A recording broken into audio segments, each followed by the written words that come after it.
Hello, and welcome back to my channel, Talk in English with Shilpi. So, today, what I'm going to do is I'm going to give you a summary of the book, of the story, The Automatic Grammatizer by Roald Dahl, which is from ISC Prism for class 11th. So, The Automatic Grammatizer is a very, very long lesson. तो मैं इसका पहले summary आपको short में बता देती हूँ, फिर उसके बाद हम इसके एनालिसिस पे भी जाएंगे. So we'll get the summary first and then we'll go on to the analysis. So Roald Dahl basically जो the author है इसके वो जो है 1916 to 1990 को belong करते हैं, and he was a British author, and he is right. He was like not just an author, but before he became an author, वो British Air Force में he was a pilot. And उसके बाद उन्होंने 1943 में पहली बार अपनी पहली children's story लिखी थी, एंड जो स्टोरी थी द ग्रेमलिन्स. उसके बाद फिर ये जो है he started writing a lot of stories, and he started writing bedtime stories for children, and mostly he was concerned with the children's writing. Then after that, he began writing for adults, and his writing for adults is like very funny, ingenious, and very sly. All right, so here in this story, The Automatic Grammatizer, okay, wherein he doesn't actually mention the word computer, but he's actually focusing on a machine like a computer which can help people to create stuff. All right, so just like today, what happens, your artificial intelligence, all right, wherein you just put in a word, everything in detail about that topic. All right, तो वैसे ही वो इस machine के बारे में भी बात करते हैं कि जो ये मशीन है वो कैसे क्रिएटिविटी को लाती है. आपको इतने एफर्ट नहीं डालने पड़ते हैं क्रिएटिविटी में, और ये मशीन बहुत ही क्विकली नई नई चीजें बना के नए नए स्टोरीज बना के दे देती है. तो जैसे कि मैंने अभी बताया, आर्टिफिशियल इंटेलिजेंस जो आजकल हम कहते हैं ना, चैट जीपीटी, आप कोई भी टॉपिक डालिए और उसके ऊपर सब कुछ आ जाता है. Similarly is it automatic grammatizer. तो इसमें जो दो कैरेक्टर हैं वो है Mr Bohlen. He is a wealthy businessman into electronic industry, और उनका एक वर्कर है Adolph Knipe. Now Adolph Knipe basically वो, उसका जो इंटरेस्ट है वो है राइटिंग में. उसको एक बहुत बड़ा राइटर बनना है और वो कोशिश भी करता है. ठीक है, उसने 100 से भी ज्यादा कहानियां लिखी, लेकिन आज तक उसकी कोई भी कहानी किसी भी पब्लिशर ने पसंद नहीं की और ना उसको पब्लिश किया. तो वो इस चीज से बहुत फ्रस्ट्रेटेड है. ऑलराइट, और लेकिन वो मिस्टर बॉलन क्या नौकरी करता है, और मिस्टर बॉलन को एक मशीन बनाने के लिए बोला गया था जो बहुत जल्दी कैलकुलेशंस कर दे. तो जो नाइप है वो उस मशीन पे काम करता है, और ऑलमोस्ट, जैसे कि मैंने कहा कि रोald डाल ने कहीं पे भी कंप्यूटर वर्ड का इस्तेमाल नहीं किया है, लेकिन हम समझ सकते हैं कि वो जो मशीन उसने बनाई थी वो ऑलमोस्ट कंप्यूटर जैसी थी, क्योंकि उसमें उसने दो सेक्शंस बनाए थे जिसमें वो नंबर्स डाला था, और उसने कैलकुलेशंस, मतलब कि रिस्पॉन्सेस, बहुत सारे रिस्पॉन्सेस, जो भी प्रोबेबल रिस्पॉन्सेस है वो डाले हुए थे. तो जब इंसान नंबर टाइप करता है उसमें और कोई भी कैलकुलेशन जाता है, जैसे कि मल्टीप्लिकेशन, डिवीजन, कुछ भी डालता है, तो रिस्पॉन्स आ जाता है, right. So that number comes out. तो ये मशीन उसने बना के तैयार की, जो कि बहुत सक्सेसफुल होती है, और इसको तैयार करने में उसने बहुत मेहनत की होती है, बहुत मशक्कत की होती है. तो जब ये मशीन तैयार हो जाती है तो मिस्टर बॉलन उसको बोलते हैं कि तुम कुछ दिनों के लिए छुट्टी ले लो, क्योंकि ना वो चेहरे से बहुत थका हुआ और एकदम मायूस सा दिख रहा होता है. तो उनको ऐसा लगता है कि शायद ये दुखी, हो सकता है किसी लड़की ने इसको धोखा दिया हो या कुछ ऐसा है, तो इसको थोड़ा रेस्ट की भी ज़रूरत है, और इसने बेचारे ने इतनी मेहनत भी की है, तो इसको थोड़ी रेस्ट की ज़रूरत है. तो वो उसको बोलते हैं कि तुम नाइट, तुम कुछ दिनों की छुट्टी ले लो. अच्छा, अब जो ये लोग बहुत ज़्यादा काम में अपना मसरूफ़ रहते हैं, वो अपने अपीयरेंस के ऊपर उतना ध्यान नहीं देते। तो ये भी बड़ा शैबी लुकिंग था। इसके दाँत भी गंदे-गंदे से थे, बाल भी dishevelled hair and shabby clothes, alright and dirty shoes. तो उसको कभी भी जो उसका बॉस था बॉलन, उसको लगता था ये कभी मतलब ढंग से आएगा कि नहीं आएगा या हमेशा ऐसे ही रहेगा। तो फिर वो उसको कहता है कि तुम छुट्टी ले लो। तो ये कहता है कि ये चला जाता है और उसके बाद ये स्टोरी लिखने की कोशिश करता है, लेकिन ये स्टोरी लिख नहीं पाता। इसको लगता है कि चलो ठीक है, छुट्टी है, स्टोरी लिखता हूँ। फिर इसके दिमाग में एक आइडिया कौन आता है, और आइडिया क्या होता है कि जिस तरीके से मैंने ये मशीन मैथमेटिक्स की कैलकुलेशन करने के लिए बनाई है, क्यों ना मैं इस मशीन में वर्ड्स डालूं, एक वर्ड्स का सेक्शन डालूं और एक प्लॉट्स का सेक्शन डालूं। ठीक है? तो जैसे कंप्यूटर में मेमोरी होती है, राइट? पहले तो मेमोरी में जो भी कंप्यूटर का होता है, तो अगर आप टाइप कीजिए तो वो चीज़ निकल के आपके आगे ऑटोमैटिकली आ जाती है। तो ये उस मशीन पे काम करता है, ठीक है? और ये जाके मिस्टर बॉलन को बताता है कि देखिए मैं आपके पास आया हूँ एक क्रिएटिव चीज़ लेकर। तो बॉलन कहते हैं कि क्या है ऐसा? तो वो कहता है कि आपकी जो ये मशीन है ना, मैं इससे आपको मतलब हम इससे बहुत अच्छा बिज़नेस कर सकते हैं। तो वो कहते हैं कैसे? वो कहता है कि मैं इस मशीन से आपको क्रिएटिव स्टोरीज़ निकाल के दे सकता हूँ। हमारी मशीन स्टोरीज़ पब्लिश कर सकती है। तो वो कहते हैं ये कैसे पॉसिबल है? तो कहता है मैं करके दिखाता हूँ, और फिर वो घर जाता है और उसके ऊपर काम करता है। फिर वो ड्राफ्ट तैयार करके लाता है और मिस्टर बॉलन को दिखाता है कि देखिए ये मैंने सिस्टम तैयार किया है। फिर वो उस मशीन पे काम करता है और वो उसमें एक वर्ड्स का सेक्शन बनाता है और एक प्लॉट का बनाता है, ठीक है? 2 मेमोरी सेक्शंस बनाता है। फिर वो जाता है मिस्टर बॉलन के पास और कहता है कि अब ये मशीन तैयार है, मैं आपको करके दिखाता हूँ। तो वो फर्स्ट टाइम जब उसकी हैंडल्स को स्विच ऑन करता है और उस मशीन से काम करता है, तो जो लेटर्स आते हैं वो बहुत चिपके हुए आते हैं और बहुत ही मतलब सेंसलेस होते हैं। मतलब अगर वो लिखना चाहता है टॉल, तो टॉल नहीं, वो TAB ऐसे कुछ आता है। तो मिस्टर बॉलन बहुत गुस्सा होते हैं, कहते हैं ये क्या बकवास है, और देखो ये क्या निकल के आया है, तुमने कितना टाइम वेस्ट किया है। मैंने तुमसे कहा था कि तुम जाओ और रेस्ट करो। तुमसे मैंने कभी नहीं कहा कि तुम वापस से इसके ऊपर काम करो। तो वो कहता है सॉरी, सॉरी, सॉरी, मैं फिर से आपको करके देता हूँ, उसमें थोड़ा इम्प्रोवाइज़ेशन की ज़रूरत है। तो वो घर वापस जाता है और वो फिर से काम करता है उसके ऊपर, मशीन के ऊपर। तो अब की फिर वो इम्प्रोवाइज़ करके लाता है और बोलता है कि मिस्टर बॉलन, अब ये इम्प्रोवाइज़ हो चुकी है और अब मैं आपको दिखाता हूँ कि इसमें से एक स्टोरी निकल के आएगी। तो फिर वो उसका हैंडल्स को स्विच करता है, लेकिन अब की क्या होता है, अब की वर्ड्स तो निकल के आते हैं, अब की मतलब लेटर्स, हैphazard लेटर्स नहीं आते, लेकिन वर्ड्स आते हैं, लेकिन फिर वही प्रॉब्लम होती है, वर्ड्स में स्पेसिंग नहीं होती है। ठीक है? तो सारे वर्ड्स चिपके-चिपके आते हैं, तो मिस्टर बॉलन बहुत नाराज़ हो जाते हैं। वो कहते हैं कि भाई तुम ऐसा है कि तुम छोड़-छाड़ के इसको तुम जाओ रेस्ट करो। लेकिन अब की वो फिर ट्राई करता है, और जब अब की करता है तो एक्चुअली अब की वो मिस्टर बॉलन के सामने आता है और मिस्टर बॉलन से कहता है कि अब मैं रेडी हूँ, और अब की वो प्लॉट डालता है और वो वर्ड्स डालता है और स्टोरी निकल के आ जाती है। तो वो मिस्टर बॉलन से कहता है कि अब हम इससे फ़ायदा उठा सकते हैं बिज़नेस में। मिस्टर बॉलन कहते हैं वो कैसे? तो वो कहते हैं वो ऐसे कि अब हम स्टोरीज़ पब्लिश करेंगे। स्टोरी पब्लिश नहीं करेंगे, सॉरी, इसमें से स्टोरीज़ क्रिएट करके निकालेंगे और वो हम पब्लिशिंग हाउसेस को देंगे और वो हमारी स्टोरीज़ पब्लिश करेंगे, तो हमें इससे फ़ायदा होगा। तो जब मिस्टर बॉलन, ऑफ कोर्स वो बिज़नेसमैन थे, तो वो उनको उनको जब इसमें फ़ायदा नज़र आता है, तो वो हाँ कर देते हैं। लेकिन वो कहते हैं कि एक बात बताओ, अगर सारी स्टोरीज़ ऐसे ही लिखेंगे तो फिर मतलब इतनी सारी स्टोरीज़ क्या पब्लिशर्स विश्वास करेंगे कि सब हमने लिखी हैं? तो वो कहता है आप रुक जाइए, आप देखते जाइए मैं करता क्या हूँ।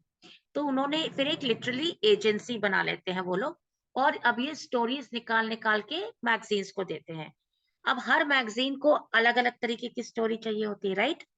और अब ये लोग फ़ायदा उसी का उठाते हैं। ये लोग हर तरह की स्टोरीज़ निकाल के, हर तरह की मैगज़ीन्स को, जिनको सस्पेंस चाहिए होता है, जिनको रोमांस चाहिए होता है, वैसी स्टोरीज़ निकाल-निकाल के नाइप अपने नाम से और मिस्टर बॉलन के नाम से देता है। तो मिस्टर बॉलन भी खुश, नाइप भी खुश। नाइप को अब बहुत खुशी हो रही होती है कि अल्टीमेटली वो जो बनना चाहता था वो बन गया।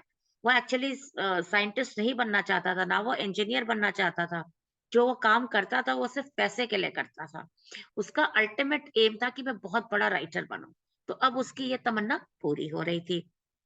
अब उसने क्या कहा, जब उसको बहुत फायदा होने लगा, तो मिस्टर बॉलन ने कहा कि आप मेरे नाम से नॉवल छापो। ठीक है? तो अब वो मिस्टर बॉलन के नाम से नॉवल भी छापता है। और उसके बाद क्या होता है कि अब वो अलग-अलग राइटर्स को, क्योंकि अब ऐसा भी होता है ना कि एक ही राइटर की कहानियाँ लोग कब तक पढ़ेंगे। तो नाइप क्या करता है, अब बहुत अलग-अलग नामों के अलग-अलग नाम से स्टोरीज़ भेजता है।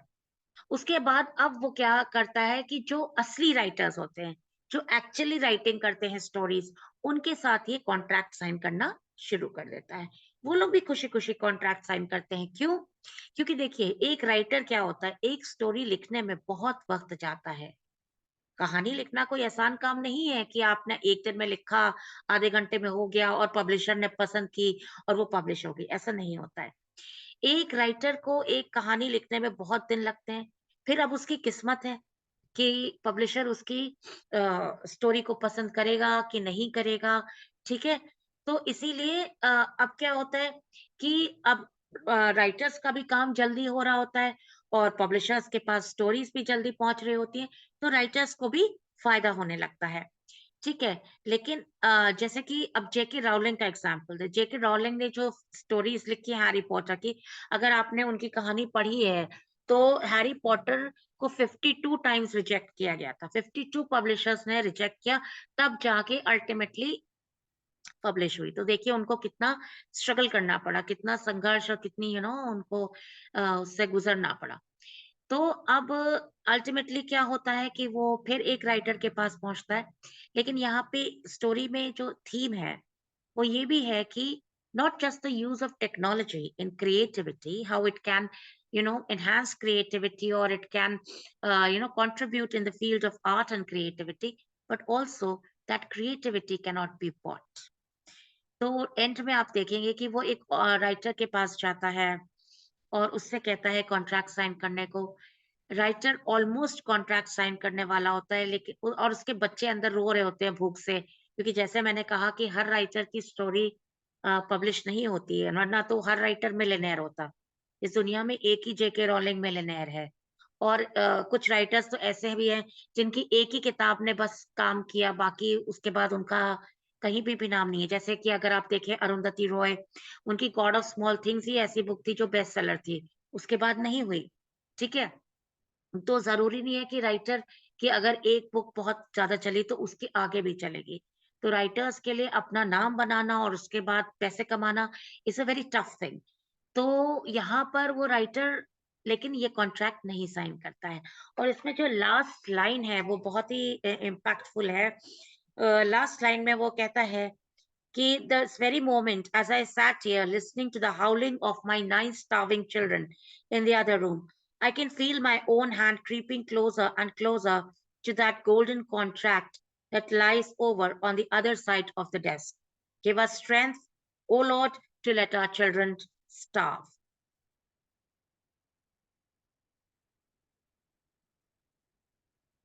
ओके, तो जैसे कि ये जब सीक्रेट सबको पता चलती है मशीन की, तो बहुत से राइटर्स आते हैं नाइफ के पास कि प्लीज हमारा कॉन्ट्रैक्ट साइन कर लो, क्योंकि भाई पैसे उनको जल्दी पैसे मिल रहे थे।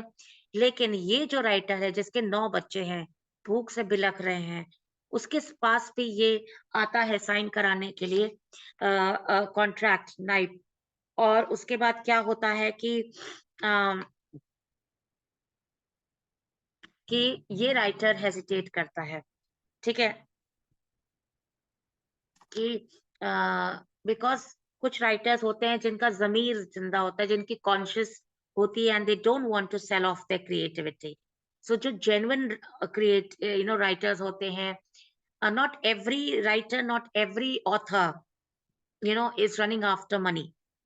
Some are pursuing it with dedication, with sincerity. All right. So ये ऑथर, जबकि इसके बच्चे भूख से बिलख रहे होते हैं, ये चाहता तो अगर कॉन्ट्रैक्ट साइन कर लेता और इसको पैसे मिल जाते और इसके बच्चे भूखे नहीं रहते। लेकिन उसने डिसाइड किया कि भगवान, जो लास्ट लाइन है ना, law give us strength so that our children can learn to starve. That is कि मुझे इतनी शक्ति दो, हमारे को इतनी शक्ति दो कि हमारे बच्चे भूखे रहना सीख जाएं। लेकिन हमें अपना क्रिएटिविटी किसी को बेचना ना पड़े। ठीक है? तो ऐसा भी ऑथर है। तो इस स्टोरी का जो मेन थीम है वो ये है कि नाइप जो है, उसको राइटर बनना था। वो नेचुरली राइटर नहीं था। वो कोशिश करता था लेकिन नहीं लिख पाता था। तो टेक्नोलॉजी के थ्रू उसने अपना ये सपना पूरा कर लिया कि वो राइटर बन गया। ठीक है? और साथ में बॉलन भी राइटर बन गए। उनके नाम से नॉवल भी आ गई। तो how this is creating contribution in the field of technology. फिर उसके बाद ये भी आया कि हर राइटर बिकता नहीं है। हर क्रिएटिव पर्सन अपने आप अपनी कला को बेचने के लिए तैयार नहीं होता है। जैसे कि एंड में हमने देखा कि वो हर तरीके की मुसीबत सहने को तैयार है, but they are not going to take the wrong path. They are not going to take up the wrong way of earning money. They want to do it sincerely and very उसके साथ what you can say is with lot of patience. All right.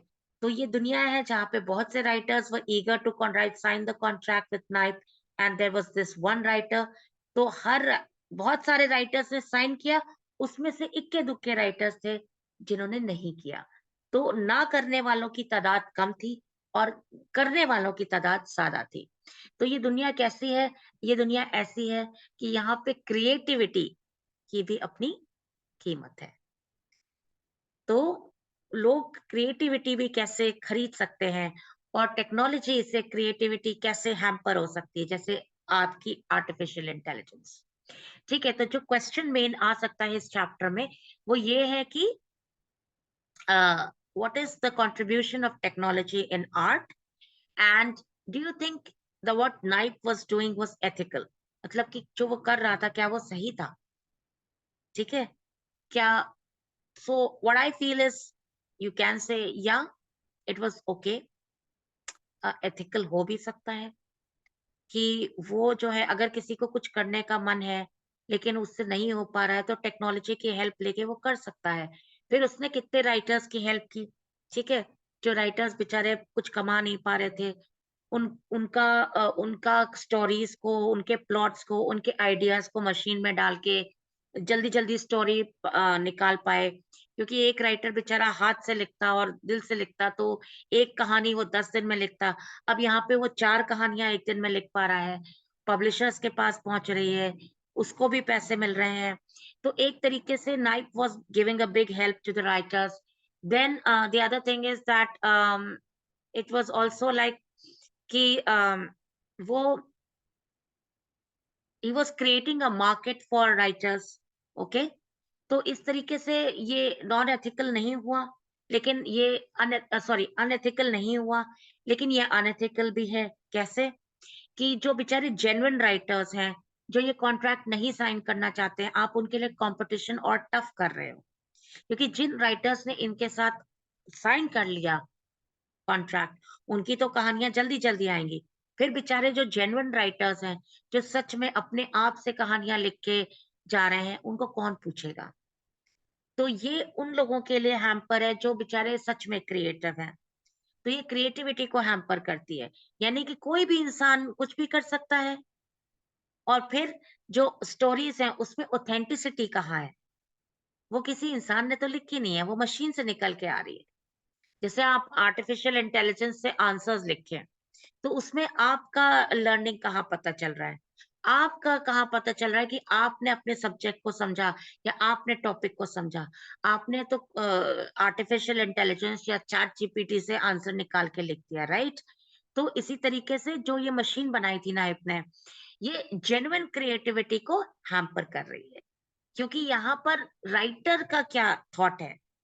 इसमें writer की creativity कहाँ है? सब कुछ तो machine से निकल के आ रहा है, राइट? तो ये चैप्टर है लंबा, लेकिन इसकी स्टोरी छोटी है। आई होप आपको समझ आ गई होगी। कोई क्वेश्चंस हो तो you are most welcome to put them in the comment box. and I'll discuss it with you. Thank you so much.